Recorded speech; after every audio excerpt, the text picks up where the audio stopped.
Hello. I like nothing more than a game with strong theme, slick rules, and a replayable narrative that twists and turns more than a thrice-damned soft pretzel. But if you don't want your mind expanded by forbidden truths, or your ways changed by Tzeentchian riddles, then look away now. I'm Jordan, this is Jordan Sorcery, and today we're exploring the chaotic history of Warhammer Quest games Silver Tower and Shadows over Hammerhal.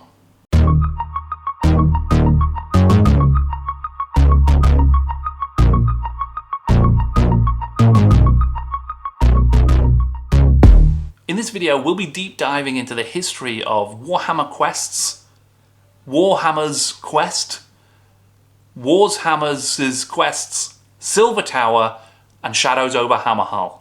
This is part 2 in my 3-part series on the complete history of Warhammer Quests. If you want to find out more about the 1995 original and some of the games that span off from it over the years, then check out part 1. Fully 21 years after the original Warhammer Quest came out, Games Workshop released Warhammer Quest Silver Tower in 2016. It had been quite a tumultuous time for Games Workshop. They had gone through a period of challenging sales, they had a new CEO, and pretty drastically they had destroyed the Warhammer Old World, replacing it with the Age of Sigmar. In about 2013, the specialist games part of the company had wound down, and they'd stopped producing anything but the core 3 games, 40k, Age of Sigmar, and Middle-earth Fantasy Battle. Now, fortunately, thankfully, they reversed that decision and started producing boxed games again, including the return of a legend. Promising heroic adventures in a labyrinth of madness, Silver Tower would move the questing action from the old world to the new mortal realms of the Age of Sigmar, as well as giving it a chaotic new aesthetic. The eponymous Silver Tower, one of the 9 magical fortresses controlled by the gaunt summoners of Tzeentch, would be an active participant in this game, not just a backdrop, a direct adversary. The rune tiles alone signify the immensity of this change. Gone were the classic flagstone corridors and beautiful yet dour objective rooms of previous GW dungeons, replaced instead by bright, colourful and dangerously irregular new designs. The floor tiles are the perfect representation of how much this version of Warhammer Quest is like its forebear, but completely different as well. You've got corridors that are missing spaces and need to be leapt across, or else your warrior will be lost to the eternal void. Objective rooms that are no longer rectangles, but instead are whatever this shape is. But even here, there is a nod to the original quest, as the old fighting pit has been updated with all kinds of modern chaos whirling blades and multi-leveled madness. The game constantly both honours the original, but finds creative new ways to evolve it. Silver Tower design was led by James Hewitt. Hewitt joined Games Workshop in 2002, working off and on in a series of GW stores until 2011. In 2014, Hewitt rejoined the company on a permanent basis as a rules writer, eventually ending up in the specialist games team. Whilst with GW, he was the primary developer on several well-received box games, including Gore Chosen, the game of brutal chaos gladiators, and Betrayal at Calth, a Horus Heresy era game of tunnel combat as Chaos Marines invade an ultramarine world. Calth was a great success, and is seen by many as a pivotal developmental step in the Horus Heresy game series, as well as proving to Games Workshop that there was a future in boxed games again. After leaving Games Workshop, Hewitt established his own games development studio, Needy Cat Games, in 2017. Hewitt and Needy Cat would go on to work with Mantic on their flagship Dreadball game, along with designing the Hellboy board game and its expansions, which would build on his Warhammer Quest work. In the GW design studio, Hewitt was tasked with creating a game that could showcase the new range of Tzeentch miniatures. It wasn't always intended to be a Warhammer Quest title, but after some discussion, it was agreed that seeing as any GW dungeon-based game would be compared to the 1995 Warhammer Quest original, why not go all in? Hewitt set about researching that previous iteration of Quest to find out what people loved most about it. The rules were completely overhauled, with a new approach that allowed players to spend dice to perform actions each turn. A collective resource, Destiny Dice, was also introduced, which made additional actions available, but could summon unexpected events and enemies on a bad roll. Skills allowed characters to level up as they performed unique feats tied to them, whilst a deck of treasure cards stayed true to the random rewards of the previous game. The dungeon was still generated by drawing cards, but the available deck is tied to the quest or trial that you are currently on. For Hewitt, the game is absolutely about telling a story. Sure, there is a tight and slick new rule system, but this game is unapologetically, uniquely Tzeentchian. Everything from those floor tiles, to the narrative, to the number of quests, there are 9 because that's Tzeentch's number, to the miniatures themselves, all of it has that driving force of telling a story of a group of heroes trapped in the Gaunt Summoner's Labyrinth. Unlike the sandbox of the original Warhammer Quest, where you could encounter any miniature in your collection, this is a much more focused experience that tells the story of a group of people trying to escape. This game is absolutely drenched in theme. The miniatures and components are beautiful. At the heart of this theme is the adventure book. Inspired by games like Sherlock Holmes' Consulting Detective, which allowed players to choose their way through an unfolding mystery, Hewitt used the Silver Tower adventure book to craft a complex, replayable narrative. There are riddles and one-off player choices, mini-games like balancing dice and playing charades, and epic moments of danger and heroism across 90 possible entries. The writing and lore for these entries was composed by Andy Clark, and they really capture the sudden turns and quixotic riddles of Tzeentch. It's like playing Dungeons & Dragons, but your DM is actually Joe Pesci from Goodfellas. Every passage is a delight, and it is filled with memorable moments, like having to make a terrible decision based only on your trust that an all-knowing and malevolent villain is telling the truth. Prose that somehow manages to conjure imagery both mundane and surreal at the same time. And even a moment when the heroes become aware that they may just be pieces in a horrible game played by all-powerful beings. Completing each of the trials, named for the mortal realms of Age of Sigmar, would see players receive a piece of a shattered amulet, before they could face the summoner himself. The questing party of 6 warriors saw reinventions of the original game's heroes. The barbarian is still present, though now a servant of chaos in the form of a Dark Oath chieftain. A signifier that, like the Chaos Warrior in 1995, these bands of heroes could come from different corners of the realms. The dwarf is represented by a Fire Slayer, who's somewhat closer to the Troll Slayer in many ways. A new type of elf, the Tenebrael Shard, presents a more feral and aggressive demeanour than the Ranger of old, perhaps more akin to the War Dancer. And the wizard is represented in part by 2 characters, a second elf, the mysterious Mistweaver, and a war priest who's channeling the warrior priest of Sigmar as well. Plus he is joined by his loyal Gryph-hound, literally the goodest thing in the box. There is also a Stormcast Knight Quester, who shares some loric similarities to the Bretonnian Questing Knight. Adding even more flavour to the labyrinth are the Gaunt Summoner's Chaos Familiars. You can encounter Tweak, Blot, Pug, and Slop. Despite their small stature, these familiars could wreak massive havoc, would inconvenience your heroes by preventing the use of skills or equipment.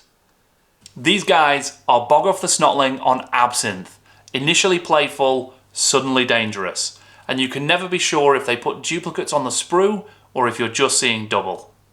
On his Ninja Bread blog, my old friend Chris was able to identify some of the inspiration for the Chaos Familiars.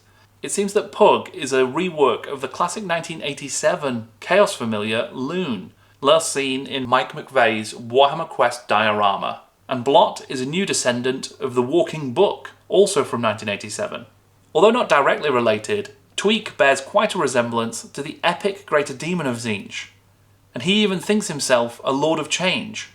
Slop, meanwhile, seems to be an original creation of the Gaunt Summoner, but there have been plenty of weird and wonderful fish guys through Games Workshop's history that could have provided inspiration. It was actually Chris who introduced me to Warhammer Quest Silver Tower.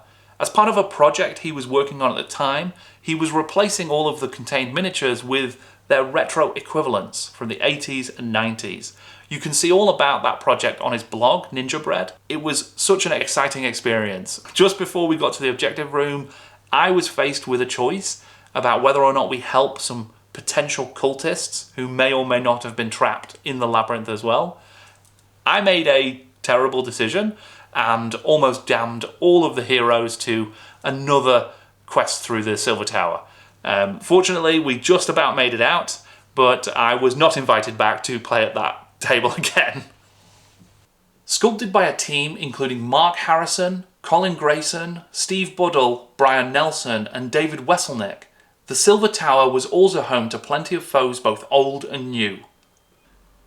The Zangors saw the return of beastmen with the gifts of their specific chaos deity for the first time since the Realm of Chaos books Slaves to Darkness and Lost and the Damned introduced the beastmen range in the late 80s and early 90s. The introduction of a second split for the classic horrors of Tzeentch was also a fun addition.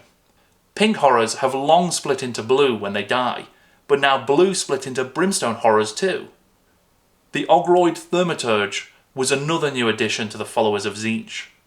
I like to think this was in an effort to retain the legendary Minotaurs of Warhammer Quest, but with a magical Tzeentchian twist. Artist Paul Dainton took up the challenge of illustrating the cover for Silver Tower. In the spirit of its predecessor, the box art captures a moment of heroism in the most dire circumstances. Dainton would go on to be involved in subsequent quests, providing more cover art and interiors. John Mickelback was responsible for illustrating the runes and cards of the tower, and after working with Dave Gallagher and John Blanche, he developed a unique take on dungeon design that captures the off-kilter and dangerous nature of Tzeentch, whilst remaining a true dungeon dive. In a moment of malevolent Tzeentchian playfulness, he also moved away from orthogonally connected squares. It probably sounds ridiculous, but not having all of the floor spaces in just rigid order, it really messed with my mind when I first saw it. As a game board, it absolutely speaks to that Tzeentch chaos kind of unusual space. You're no longer in a traditional corridor, you are in something that moves and shifts and changes and is going to play with you as much as you want to play with it. Concept art for some of the new heroes and villains was provided by John Blanche. As you would expect, they are utterly incredible, characterful pieces. His Carrick Acolyte and Mistweaver perfectly capture the fine line between grace and grotesque in the mortal realms. Silver Tower background writer Andy Clark also used his deft Tzeentchian writing style to conjure up a Silver Tower novella, The Labyrinth of the Lost, which tells the tale of a random group of heroes who may or may not be doomed to battle through the tower on an infinite loop. It's a fun, brief story that sets the tone for the game well and showcases some of the obstacles your own heroes will go on to face. Silver Tower had only one official content expansion, a pack of 44 hero cards that allowed a broad range of other heroes from across the mortal realms to seek escape from the labyrinth. 2 repackaged hero packs were also released with Silver Tower branding. The Arcane Heroes pack featured 5 wizards, and Mighty Heroes pack featured 4 other warriors. They included previously available miniatures, but neither included the cards necessary to play them. One thing that always really confused me about the Mighty Warriors box was the inclusion of the Knight Venator. The miniature is absolutely enormous. It takes up so much space in the dungeon that I can't understand why it was included. It is beautiful though. There was a pre-order bonus hero, a card for a Sigmarite Battle Mage, but that's about it. Silver Tower was accompanied by an app called My Hero that provided a roster of additional heroes to use in the tabletop game. Many of those heroes found their way into that Heroes card pack, but the app was an interesting attempt to offer digital content. It was decommissioned sometime in late 2019. Perchang Games would return to Quest to develop a Silver Tower themed sequel to their previous End Times game, initially released on iOS in 2020. And that's basically it for Warhammer Quest Silver Tower during its initial run. The game was an important success for Games Workshop. Not only did it add much needed lore and depth to the new Age of Sigmar setting, it also resurrected the Warhammer Quest game line. It brought players, new and old, into a different type of dungeon, at once familiar but also new and innovative. It would set the stage for a series of sequels and re-implementations, and for me it was kind of a turning point. I went from being very skeptical about Age of Sigmar to seeing the possible innovations and magic that could happen within it. As a setting, it was absolutely brought to life for me, Warhammer Quest Silver Tower is, I would say, one of the best boxed games Games Workshop's ever done, and it probably ranks very highly on the Dungeon Divers all-time charts.